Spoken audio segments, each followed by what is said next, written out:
एक समय की बात है। गंगापुर गांव में सुनील नाम का एक गरीब किसान अपनी पत्नी राधा के साथ रहता था। सुनील बड़ी मेहनत से अपना और अपने परिवार का गुजारा करता था। जंगल से कुछ लकड़ियां लेकर अपने घर वापस लौट रहा था। उसकी पत्नी राधा आंगन में चूल्हे पर रोटियां बना रही थी। राधा, मुझे बहुत भूख लगी है, जल्दी से रोटी दे दो। जंगल में लकड़ी भी अब कम मिलती है। मुझे तो आगे की चिंता सता रही है। अगर आगे जंगल में लकड़ी नहीं मिली तो तुम रोटियां कैसे बनाओगी और घर कैसे चलेगा? जंगल में लकड़ियां नहीं मिलेंगी तो मैं क्या करूंगा? दरअसल सुनील जंगल से लकड़ियां काटकर गांव में बेचा करता था। लकड़ियां बेचकर जितने पैसे उसे मिलते उसी से उसका घर चलता था। अब चिंता मत कीजिए जी, पहले आप रोटी खा लीजिए। दिन भर इतनी मेहनत करते हैं, देखिएगा भगवान हमारी मदद जरूर करेंगे। कोई ना कोई रास्ता जरूर निकल आएगा।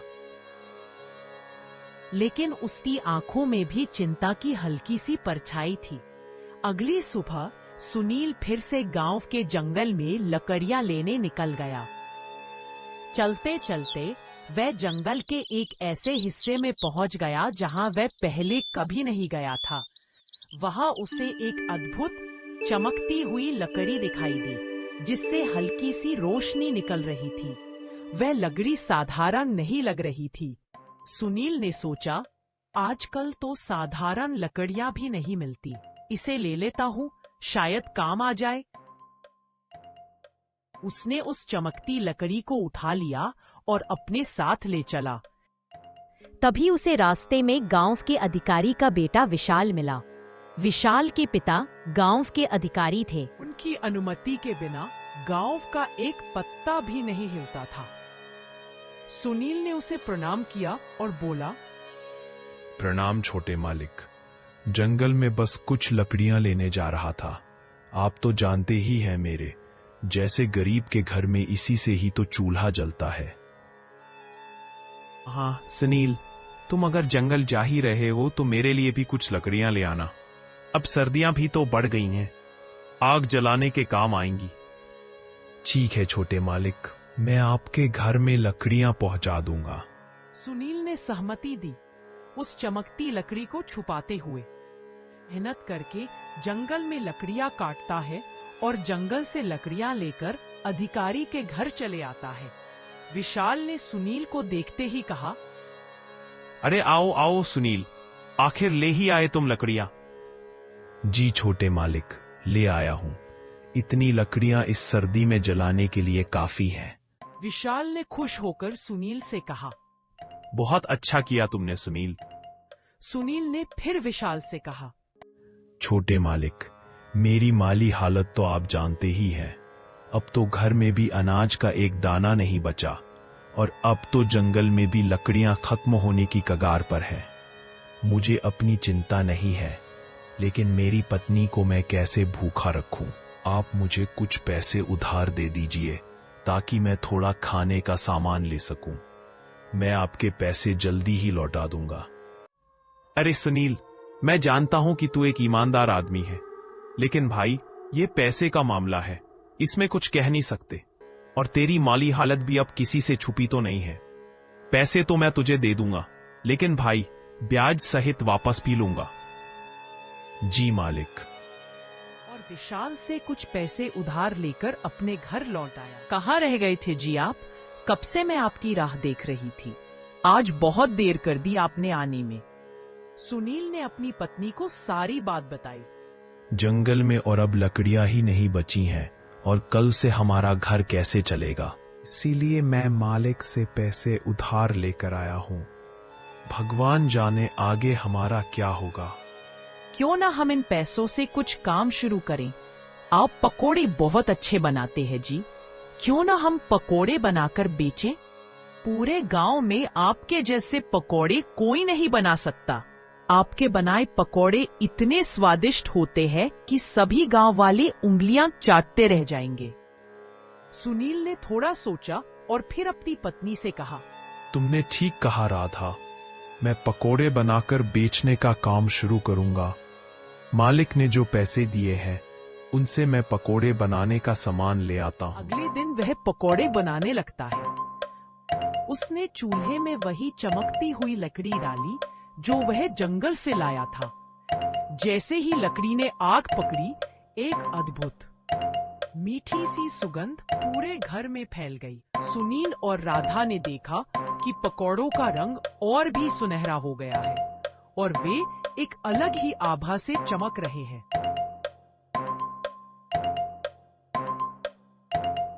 वह सारे पकौड़े को टोकरी में रखकर बाजार बेचने के लिए चले आता है। बाजार में वह एक पेड़ के सामने अपनी दुकान लगाकर पकौड़े बेचने लगता है। उसके पकोड़े की अनोखी खुशबू पूरे बाजार में फैल जाती है। ये खुशबू इतनी मोहक थी कि हवा में नाचते हुए लोगों को सीधे सुनील की दुकान तक खींच रही थी। अरे वाह भाई, तुम्हारे पकोड़े से तो बहुत अच्छी खुशबू आ रही है और पकोड़े भी दिखने में बहुत स्वादिष्ट लग रहे हैं। जरा एक प्लेट लगाओ तो मेरे लिए।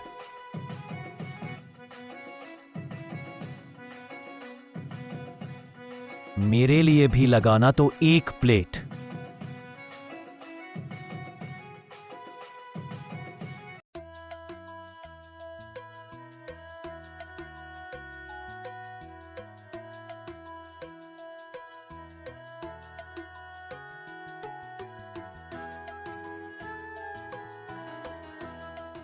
सुनील की दुकान के पास लोगों की भीड़ लग जाती है और कुछ ही देर में उसके सारे पकोड़े बिक जाते हैं। इसी तरह रोज सुनील पकोड़े बनाकर दुकान लगाता। कुछ ही देर में उसके सारे पकोड़े बिक जाते। कुछ ही दिनों में सुनील के पकोड़े पूरे गांव में मशहूर हो जाते हैं। लोग उसके पकोड़े खाने के लिए दूर दूर से आते थे और वे उन्हें जादुई पकोड़े कहने लगे थे। सुनील का काम भी बहुत अच्छा चलने लगा। इतना अच्छा काम चलते और इतना मुनाफा होते हुए देखकर सुनील के मन में लालच आ जाता है। वह और ज्यादा मुनाफा कमाना चाहता था। उसे लगा कि जादुई लकड़ी ही असली कारण है। इसीलिए वह पकोड़ों की सामग्री में बदलाव करने लगा। इसीलिए वह पकोड़े बनाने के लिए सस्ता और घटिया क्वालिटी के सामान का इस्तेमाल करने लगता है। अरे वाह वाह, इस हफ्ते में भी 2 गुना मुनाफा हुआ है। अगर मैं पकोड़े बनाने के लिए थोड़ा सस्ता सामान का इस्तेमाल करूंगा तो मुझे और भी ज्यादा मुनाफा होगा। उससे उसे और ज्यादा मुनाफा होने लगता है। कुछ दिनों तक ऐसा ही चलता है। गांव वालों को कुछ पता नहीं चलता है, लेकिन धीरे धीरे यह जादुई लकड़ी का असर कम होने लगता है, क्योंकि पकौड़ों में अच्छी सामग्री नहीं डाली जा रही थी।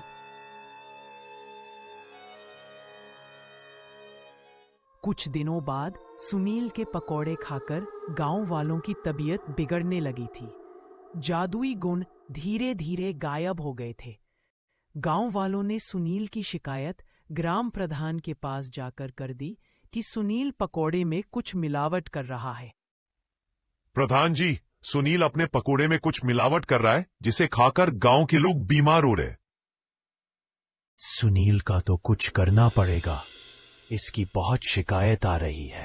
अगले दिन जब सुनील पकौड़े बना रहा था, तभी वहां पुलिस आ जाती है। भाई सुनील, जरा मुझे भी तो खिला पकोड़े। सुना है तू बहुत अच्छे पकोड़े बनाता है। जरा हम भी तो देखें तू ऐसा क्या डालता है पकोड़े में। कुछ नहीं साहब, वही जो सब डालते हैं। पुलिस सुनील के घर से बेकार क्वालिटी के सारे सामान बरामद करती है और सुनील को लोगों के स्वास्थ्य के साथ खिलवाड़ करने के लिए पकड़ कर ले जाती है। जादुई लकड़ी जो अब अपनी चमक खो चुकी थी, वही चूल्हे के पास पड़ी थी, मानो एक सबक सिखा रही हो कि लालच अच्छे भाग्य को भी नष्ट कर देता है। क्या सुनील अपनी गलती से सबक सीख पाएगा और क्या गंगापुर गांव को फिर से अपने जादुई पकौड़ों का स्वाद मिल पाएगा?